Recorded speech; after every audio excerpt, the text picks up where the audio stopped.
welcome to this short film. I'm Louise. I'm here from TIA, the Inclusion Agency, and I'm here to talk with Louisa Adjoa about her new project, Where Are You Really From? Louisa, do you want to tell me a little bit about the Where Are You Really From project and why you thought about it? Hi, Louise. Yeah, so basically the project came about as it was something I'd wanted to do for quite a while. So as you know, I've been gathering stories about Black and minority ethnic people in the Southwest, particularly in Dorset, gathering the stories, doing research for some time, and we've done quite a lot of work together. And I wanted to somehow find a central place where the stories could be kept, so to do a blog or a website. And then in 2018, I was lucky enough to be given a bursary by the Southwest Creative Technology Network. And that enabled me to carry out some research into what does it mean to be a minority visible by colour in a white rural landscape. So I did some research and I shared my findings on a podcast and on a website. And then I wanted really to expand the project, as that was really just a research process, initial research findings. I wanted to deliver a bigger project which could then gather more stories and tell them in different ways. So, for example, we're hoping to do a fiction audio piece, some more podcast episodes, some more stories for the website, which is being upgraded and so on. So it was really a continuation of that and wanting to give people the opportunity to share their stories in what I hope is it feels a safe way. Because I think it's important to remember that when you are a minority ethnic person, sometimes it can feel really difficult to share these stories, and not everybody feels they're able to do that. So I wanted to do it in a way that people hopefully feel supported and listened to, and the wider white community can begin to understand some of the issues and challenges that we face. I'm not expecting someone to be able to completely understand it, but just to get a sense of, you know, what's it like for a person who looks visibly different from their wider population? What's it like for us? What's our everyday life like? And what are the challenges that we face?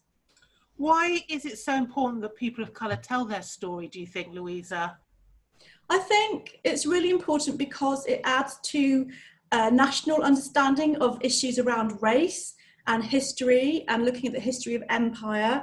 And people in the countryside, we don't really get an opportunity to tell our stories very much in the same way that people of colour from urban areas seem to do.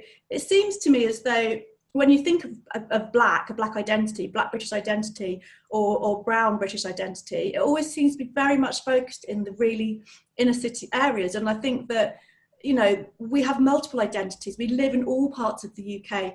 There's lots of people living in rural Britain, and we have a right to share those stories and, you know, tell the wider population what it's like for us, because it can be a very different experience when you live in the countryside as to when you live in a city, when you're surrounded by, you know, communities of people who are like you. And I know you've already had a few interviews and some people telling their stories. What are some of the themes that have come out so far, Louisa? Well, we've been talking, for the first podcast episode, we are thinking about nature and the relationship between people of colour and the natural environment. So the first person we've interviewed is Sean Fletcher, and he was really talking about growing up in sort of rural Essex and what that meant for him and how he sort of became a very resilient sort of character. And so we're talking to him.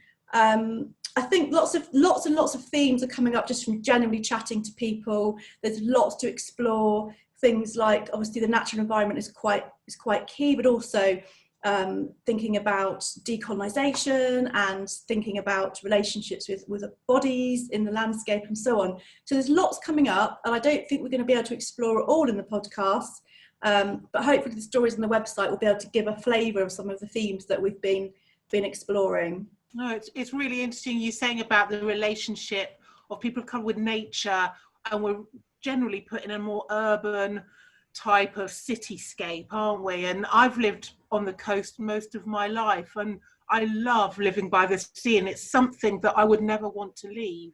And it really gives me life, really. And whenever I feel stressed or anxious, I love to go for a walk by the seafront, really, and go there and be at peace. And I imagine that's the same for quite a few people when they talk about their relationship with nature. I think so, yeah. You know, it means the same to us as it does to anybody else. Being in nature can be a place of solace. We all know that it's good for our well-being, both physical and mental. And just because you might not look the same as the people around you doesn't mean that you don't have the same experience when you're in those spaces. So I think being in nature is really important for all of us. And I think that Black and Asian people sort of traditionally have felt excluded from those spaces. And I think now there's a movement to try and challenge that and think about who's accessing the countryside, who feels they have a right to it, and perhaps widening that audience so that more people can engage. Yeah.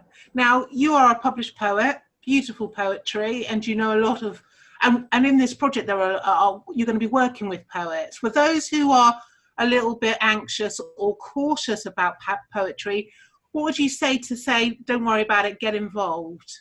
I think, so in the education pack that we've put together, there's some very simple exercises that you can do that will hopefully give you a little bit of confidence around writing poetry. And I think for me, it's really important to remember it doesn't have to be complicated. I personally don't really like pretentious poetry. I like it really simple, really accessible, to use words that the majority of people will understand and relate to. And I think for me, poetry is very much about the emotion that you're expressing behind that and doing it in a way that that appeals to the reader. And I think also, if you want to have a go at writing poetry, then don't be afraid to do it. I didn't have any training. I just started writing. It wasn't that good when I first started. I've got better as the years have gone on, and I feel more confident. I read a lot of other poets' work. I engage in lots of other poets as well. And I think that it's still quite an exclusive sort of world, but it is opening up. There definitely are more opportunities and more BAME voices coming through. So I think if you want to give it a go, then do. Yeah, definitely. Is that all on the website for us so that we can look on the website to download our sort of support pack? And so the education pack will be up on the website soon, and that's got lots of different exercises and activities that you can do around life writing and also writing your own poetry as well. Fantastic. Thank you so much, Louisa. Is there anything else you want to tell us about the project or about your work at the moment?